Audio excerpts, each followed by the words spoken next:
Maintenant que tu sais développer une API avec Ono.js rapidement et simplement, que tu as appris à organiser ton code grâce à la méthode MVC lors de nos précédents tutoriels, je te fais un petit rappel de nos précédents tutoriels. Le premier tutoriel nous a servi à développer une API Ono.js rapidement et simplement, et le deuxième tutoriel nous a permis d'organiser ce même code avec la méthode MVC pour Model View Controller. Donc si tu ne sais pas ce que c'est un MVC, je t'invite à aller voir le tuto que j'ai fait sur MVC, et si tu ne sais pas ce que c'est Ono.js, je t'invite également à aller voir soit la vidéo sur Ono.js vs Express, ou alors le tutoriel qui te permet de créer rapidement une application avec Ono.js. Je te mets les liens en description, et si tu veux avoir le même code que moi, je t'invite également à cloner le repo qui est dans la description. Donc maintenant que tu es sur ton ordinateur, tu vas pouvoir te rendre dans ton éditeur de code, ou du moins dans ton terminal, et tu vas aller cloner le repo qui est dans la description. Donc pour ma part, je l'ai déjà fait. Tu vas pouvoir aussi installer les dépendances en faisant un pnpm install. Maintenant que tu as installé les dépendances, je vais t'expliquer comment on va procéder lors de ce tutoriel. Donc dans un premier temps, on va installer les dépendances nécessaires pour déployer notre API avec Cloudflare Worker ou un petit plugin qui s'appelle Wrangler. Donc on va juste taper dans notre terminal pnpm install Wrangler. Wrangler, c'est une petite librairie qui permet de déployer notre serveur comme Cloudflare Worker. Ensuite, une fois que tu as installé Wrangler, on va aller se créer un petit fichier à la racine de notre projet qu'on va appeler Wrangler. Du coup, Wrangler.json.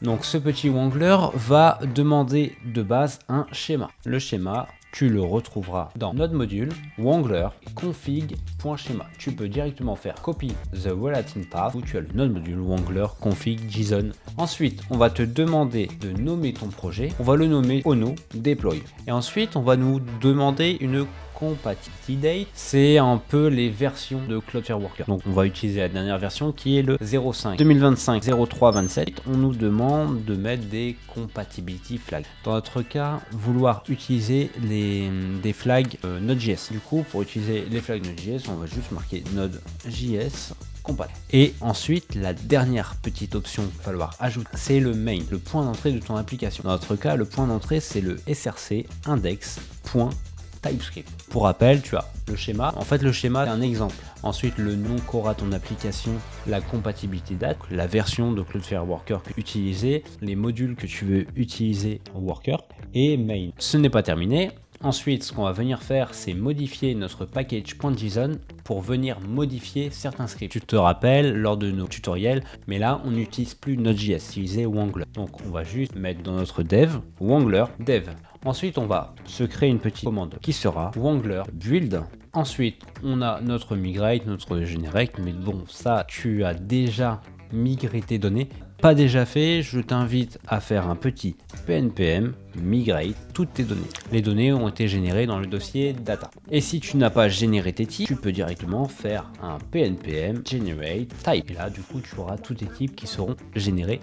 Donc maintenant, une fois que tu as modifié ton script build, tu vas pouvoir aller dans ton point d'entrée JavaScript, dans ton point d'entrée de ton application, dans src index.typescript. Et donc du coup, comme je te le disais, on n'utilisera pas Node. Donc on va sur notre serveur, on va juste faire un export default de app pour lui dire qu'en fait on veut juste exporter notre application. Ce n'est pas fini, du coup il faut savoir que Cloudflare Worker n'autorise pas les modules comme FS. On peut aller voir directement, si je lance l'application, je fais un pnpm dev, donc là on voit que l'application se lance, il n'y a aucun souci, mais si par exemple je me rends dans Postman, que je colle la fameuse requête localhost 8787, donc là on a 404 not found, mais si par exemple j'essaye d'aller voir mes posts, là on va avoir une petite erreur, parce qu'on nous dit fs.readFile is not implement. Du coup on va faire autrement. Donc ce qu'on va venir faire, c'est aller modifier nos modèles. Au lieu d'utiliser fs, on utilisera juste un import classique. Donc ce qu'on va venir faire ici, c'est faire un import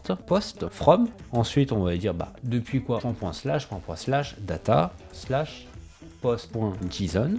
Donc là, ce qu'on va venir faire, c'est modifier notre private. On va mettre private est égal à notre post type, toujours. Et ce qu'on va venir faire ici, c'est this.post est égal à post. Et ensuite, dans notre get all post, ce qu'on va venir faire, au lieu de faire un fs read file thing, on va venir faire un petit this.post.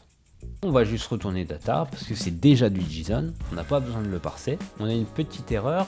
Canon File Module, parce qu'en fait, il faut juste ajouter config.typescript, résolve les modules en JSON directement de tsconfig.json. On ajoute cette petite ligne, on le met à true, on sauvegarde et là on se rend dans notre poste et on voit que l'erreur a disparu. On va venir faire la même chose avec notre modèle user. Donc on supprime le fs, on importe users from et là on fait // data / users.json. Vous avez vu, maintenant on a l'autocomplétion, c'est hyper pratique. Et là, on va juste lui dire with type JSON. Maintenant, ce qu'on va venir faire, c'est du coup modifier notre private juste ici et lui dire du coup nos users seront de users type et que le this.users est égal à user. Donc là ensuite, ce qu'on va venir faire, c'est le get all users. On va venir modifier const data avec this.user. Donc pareil, on retourne users ou data directement. Donc là, on vient de faire toutes les modifications nécessaires au lancement de notre application. Ok, bon, on va les tester si ça fonctionne. On se rend donc du coup dans Postman et on va relancer la même requête. Et là, qu'est-ce qu'on voit? On voit bien que nos posts ont bien été générés, ont bien été récupérés. Donc là, par exemple, si je veux juste récupérer un post par défaut, donc un post par ID, je vais faire ici. Donc vous vous souvenez bien, le 2.id pour les paramètres du coup de dynamique, et là on va venir coller l'ID et oh bah tiens, not found. Et pourquoi ça? Donc on va aller voir pourquoi notre post ID est not found. On retourne dans notre code, on va aller voir notre route, post route. Ah, on n'a pas de post route.get, donc on va venir faire un post route.get /2.id égale à async de du coup toujours C, hein. C c'est notre contexte, donc pour rappel, hein, async parce que notre contexte est asynchrone. Pour l'ID, donc const id est égal à c.rec.param et là on a bien l'autocomplétion de id. Ok, on va faire un const post est égal à post contrôleur point et là bon, on n'a pas créé la méthode, donc ce qu'on va venir faire c'est créer la méthode dans notre contrôleur. Donc on va dans notre contrôleur post et on va venir créer une petite public get post by id, donc qui va prendre en paramètre un id de type string. Ensuite, on n'oublie pas la petite parenthèse, on va faire un const post est égal à, oui, on pourrait faire ça, mais je vais décortiquer. Donc const post, donc plusieurs postes, est égal à this.get all post. On va venir faire un const post est égal à nopost.find. On va venir rechercher donc le post qui a comme post ID notre ID passé en paramètre, comme ceci. Et ensuite, on va venir faire un return de post. Voilà, comme ceci. Donc là, on vient de déclarer la méthode getPostById. Donc du coup, ce qu'on va venir faire maintenant avec l'autocomplétion, c'est .getPostById. Si on n'a pas de post, on a juste à retourner quelque chose. Sinon, regardez ce qu'on va faire, ça va être encore plus simple. On va faire un return de ces... du coup, si on n'a pas de post, donc on retourne un 404, sinon on retourne post. Donc là, on va bien voir que je me suis trompé. Du coup, cette méthode-là, elle est censée aller dans notre modèle. Voilà. Et du coup, celle-ci est censée venir récupérer notre post qui est égal à post.modèle. Voilà, comme ceci. Donc maintenant, dans notre route, on a bien la nouvelle route ID qui vient d'être ajoutée. Ok, je retourne du coup dans mon Postman et je vais tester cette nouvelle requête. Si j'envoie le send, on récupère bien le post en question. Donc voilà, après donc on peut faire la même chose avec les users, comme ceci. On récupère bien l'utilisateur, c'est Tadius. Donc on dit bien que on veut un ID comme ceci et on met ID. Voilà, ok, donc on a bien le Tadius, l'utilisateur qu'on cherchait. Donc ça, c'était pour vous rappeler un peu ce qu'on avait fait lors de notre précédent tutoriel. Donc maintenant, une fois qu'on a bien défini qu'on souhaite faire avec notre tutoriel, on va venir, donc dans un premier temps, on va se rendre sur Cloudflare Worker, directement sur Cloudflare. Donc moi je vais me déconnecter et on va se reconnecter ensemble. Donc on arrive sur Cloudflare. Donc là on récupère bien notre Tadius. Ensuite ce qu'on va devoir faire c'est se rendre sur la plateforme cloudflare.com. Tac tac. Donc on se rend sur cloudflare.com et ensuite on va venir se connecter. Pour se connecter, c'est simple, on peut utiliser Google ou Apple ou alors se créer un compte. Donc moi je vais me connecter avec Google, je vais prendre donc, du coup mon compte, voilà comme ceci. Donc là il est en train de vérifier que je ne suis pas un humain, donc j'ai l'impression que la connexion a un peu de mal. Ok, Bon, ça charge. Donc maintenant, une fois que vous êtes connecté sur votre plateforme Cloudflare, vous pouvez vous rendre directement dans Worker et Page. Donc là, moi, j'en ai pas. Donc vous avez soit Worker, soit Page exactement. Donc on retourne dans notre code. On va quitter notre terminal. Et là, ça va se passer, mais à une vitesse phénoménale. On va faire un PNPX Wrangler. Et là, on va juste taper Publish. Publish. Comme ceci. Donc PNP. Attendez, je vais clear ma console. Ce sera plus simple pour vous. On fait un PNPX Wrangler Publish. Comme ceci. Donc là, on a juste à faire PNPX Wrangler Publish, on appuie sur entrée et là, oh, parce que c'est pas Publish, je me suis trompé, c'est PNPX Wrangler Deploy. Et donc là, on a bien Wrangler 4.12.0 et là, il est en train d'uploader notre projet en ligne. Donc alors vous, ça va sûrement vous demander de vous authentifier avec du coup en OAuth, ça va vous demander les accès au projet. Moi, je me suis déjà connecté, j'ai déjà réalisé des tests. Maintenant, je vais pouvoir me rendre dans mon Cloudflare Worker. Donc là, je recharge ma page.